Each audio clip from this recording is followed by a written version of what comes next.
Hello everyone, welcome to PhotoBook Express Learn and Create channel. Today I'm going to guide you on the basics of PhotoBook Express V3 software. It is nothing hard, so simply sit back, relax, and we hope you learn something today. Okay, so as you can see over here, this is the main page. There's create a new project and also open an existing project. We are not going to touch this for now because since we are starting afresh, I should be clicking on create a new project over here. Okay, so this is the categories page. As you can see, there's albums and photo books, which is the most fundamental way that we are gonna go through today to make a photo book. And as you scroll downwards, you can also see some themes which you can play around with and even create your own photo book according to the occasion that you are doing it for. Okay, so below there's also a canvas wrap which you can do, as well as calendars. And last but not least, there's PhotoBooks Classic. These are the classic sizes that we have been doing since our beginnings, but we are not going to touch that for now. So I'm just going to click on albums and photo books, and I'm just going to click on next. Here we are, we can see a landscape, a portrait, and square. These are the types of photo books that we have, the sizes. And I'm going to click on landscape for now. Click on next. And over here there's more details about the dimensions. So you can actually measure your own, or if you have your own vouchers that you have purchased from us, you can choose according to what the voucher states, whether is it the soft cover, a hard cover, lay flat, or slim mount. And also you can actually refer to the value that it states. So for now, just for an example, I'm going to click on soft cover, $98. Skip the wizard for now, and I'm just going to type on test.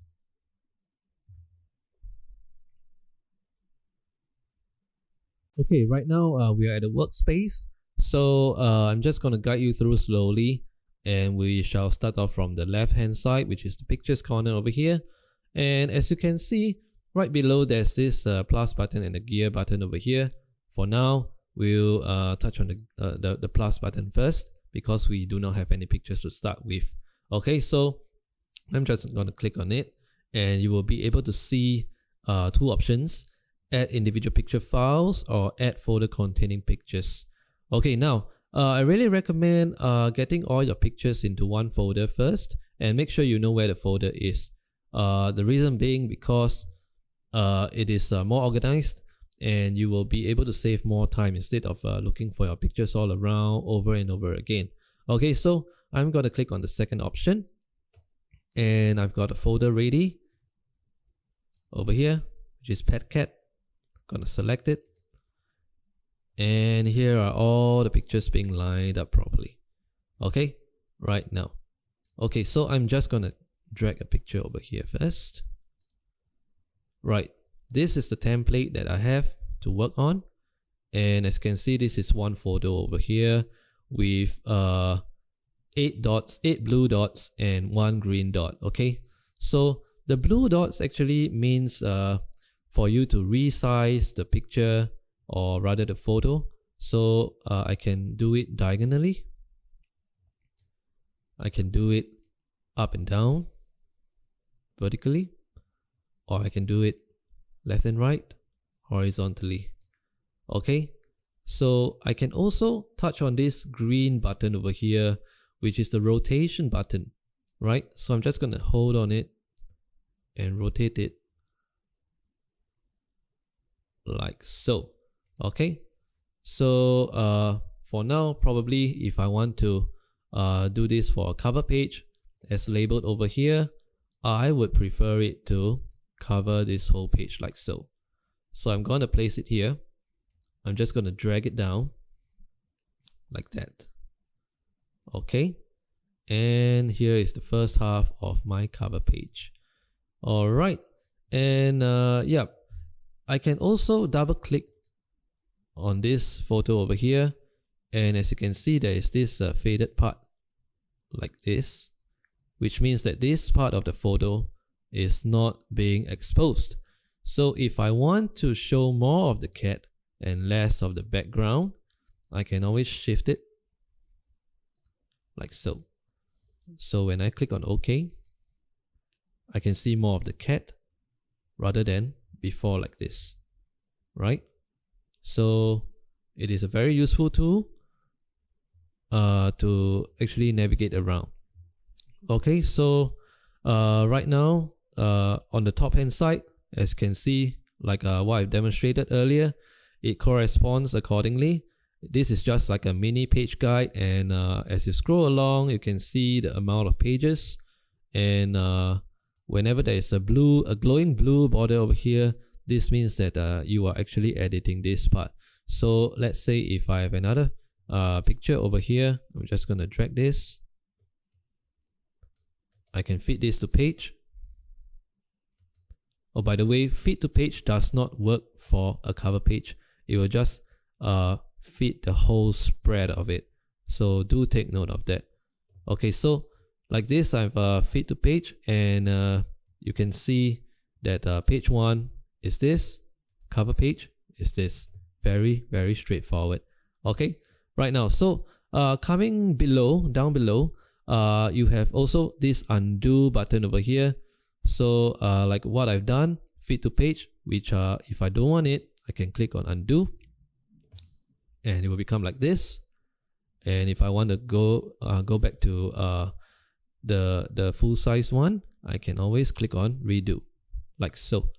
Okay, and beside it, there's this diskette button over here, which obviously means save, which is very, very common. And beside it, there's always this add picture box button.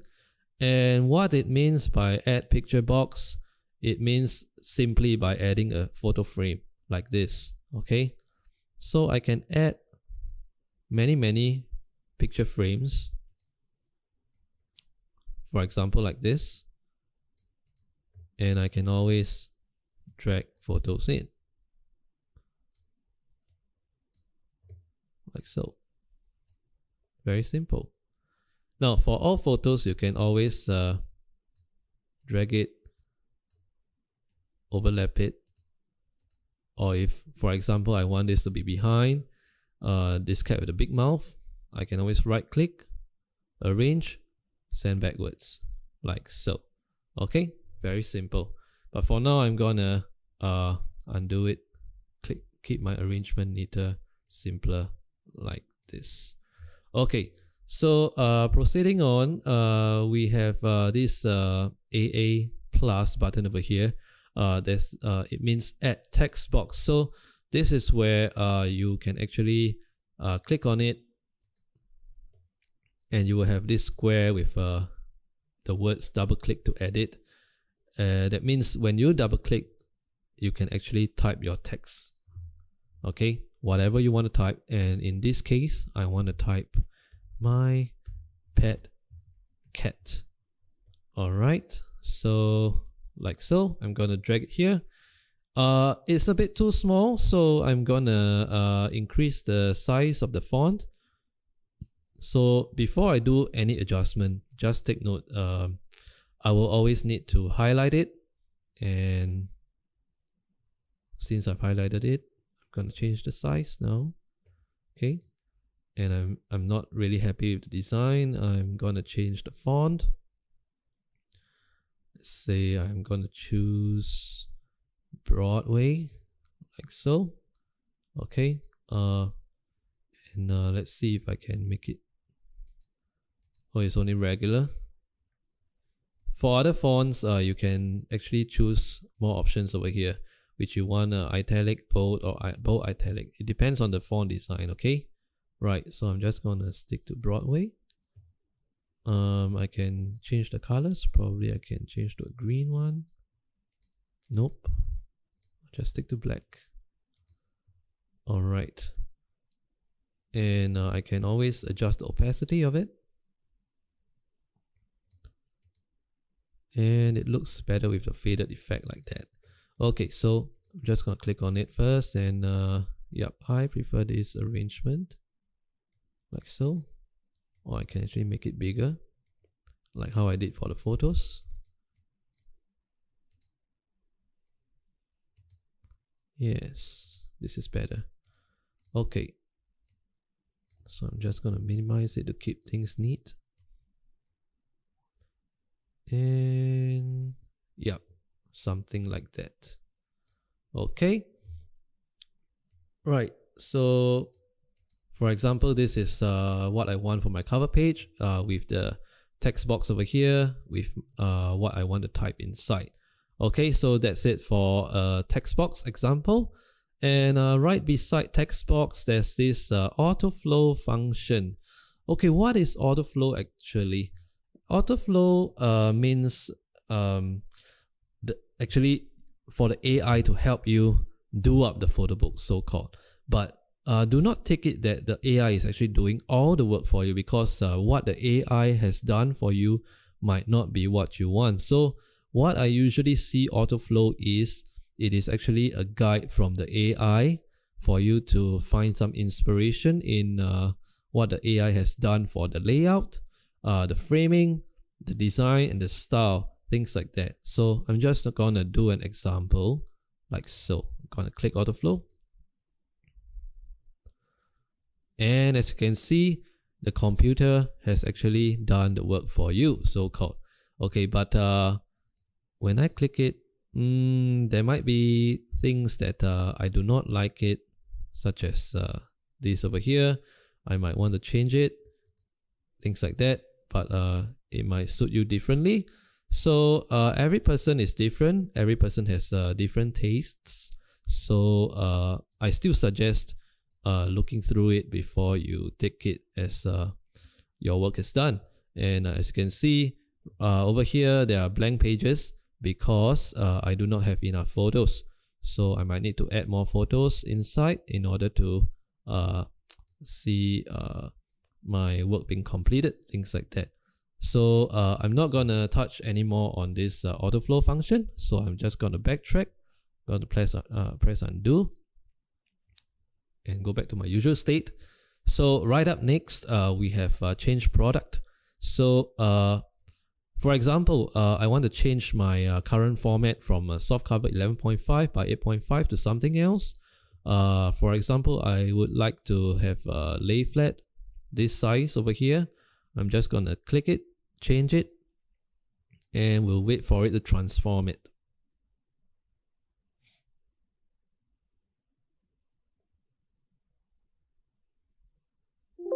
And here we are. As you can see, the template has actually changed. Alright, so I'm not going to touch this for now. I'm just going to backtrack it, stick to my soft cover.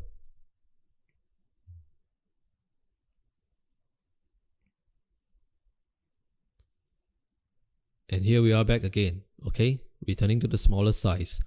Right, so right up next, over here we have the magnifying glasses. There's one with a minus sign, one with a plus sign, and of course, like what it has labeled, the plus sign means to zoom in, like so, and the minus is to zoom out. Very straightforward. And just like the left and right button over here, the right button means the next page, and the left one means the previous page. Okay, so nothing much to explain about, very straightforward. The next one is actually a preview button, which gives you a more dynamic way to preview your work, like a slideshow, things like that, right? And of course, over here, you can see the push cut button, which means the order button. So once you've actually done everything, you've checked everything, you like it all, so you have nothing much to edit about, then you can actually click on the order button to proceed with the order steps. We have actually done a tutorial video on the order steps, so you can check it out on our YouTube channel as well. Okay, so right down below the template, we have actually the page styles, the masks, backgrounds, frames, and scrapbooks. So these are all the decorative elements you can add to your photo book to further spice up the design, things like that. Okay, so for example, for scrapbook, there are a lot of sticker kind of a design over here which I can use it. For example, for this page, let's find one pretty simple one. Since the cat is cute, I would like to put this in. Right? Oops, wrong thing to edit. So I'm just gonna increase the size of it like so. I can make it smaller. Things like that. Okay, very straightforward. Nothing much to do about it. It's either you like it, the design, or you do not. Alright, so just move on to frames. So for frames, you need a photo to work. If there is no photo, obviously it doesn't work, right? So when I drag in it, nothing's gonna happen. But if I drag it to a photo like this, something's gonna happen, like so. Alright, so very straightforward, but I like to keep it frameless, so I'm just gonna backtrack for a while. Alright, so for backgrounds, it is also a very simple thing to do. Just depends on what your taste is. So we have tons of background selection that you can actually look at and see what is the one that you really like. So for example, I'm gonna choose a background for this page. Simply drag it and drop it like so. Alright, so for masks, okay, mask is something which is more experimental, I would say, because you need to really visualize on how to do it properly. Right, so let us remove this cute word over here first. Right, for example, for this picture, I would like to have some faded effect over here, and I can do it with mask because like for this one, I want to put it here. The black area over here means that this part will not be erased, but the white faded effect over here means that this white part will be erased, right? So I'm just going to drag it and let you see the effect like so. So you can see over here the background actually looks a little brighter, things like that. And you can actually work on certain other masks design and something like this. You might like it as well, or you don't. Just you need to experiment, right? And see what suits you, what does not. Alright, so I'm just gonna stick to this, which is more proper. Right, so the final one is page styles. Now, do take note that page styles do not work for the cover page. As you can see, when I land on the cover page over here, it immediately states empty, right? It does not work this way. The page styles only works from page 1 to page 48 or so on and so forth if you want to add additional pages, right? So it is a very, very useful tool, especially if you want to arrange your your photographs quickly. Okay, so I'm gonna show you an example over here. Let's say I'm gonna do this 1, 2, 3, 4. Oops. And what else do I have over here? 5, for example. Okay, as you can see, it's really messy. It's been laid up all over the place on top of each other. So let's say because I have 5 photos, I'm gonna look for the ones that have 5 frames over here. So I'm just gonna drag and drop it, and it has arranged for me beautifully like this. Very, very little work done, right? So it is a very useful tool, and we wish that you can utilize this to quickly do your photo book up without a lot of headaches, right? So even for this 1, 2, 3, we have 3 frames. Let's see one which is pretty neat. So probably I will like this. Right, pretty nice, isn't it? Right, So yeah, this is about it for the photo book basics. We hope you enjoy the tutorial, and we really hope you learn something. So if you can actually subscribe to our social media channels and also the YouTube channel, you will be able to keep in touch with us for upcoming promotions and tutorials like this, and it will be really useful for you for your photo book, canvas, or calendar designing journey. Alright, so we hope to see you again, and enjoy your day, right? See you again.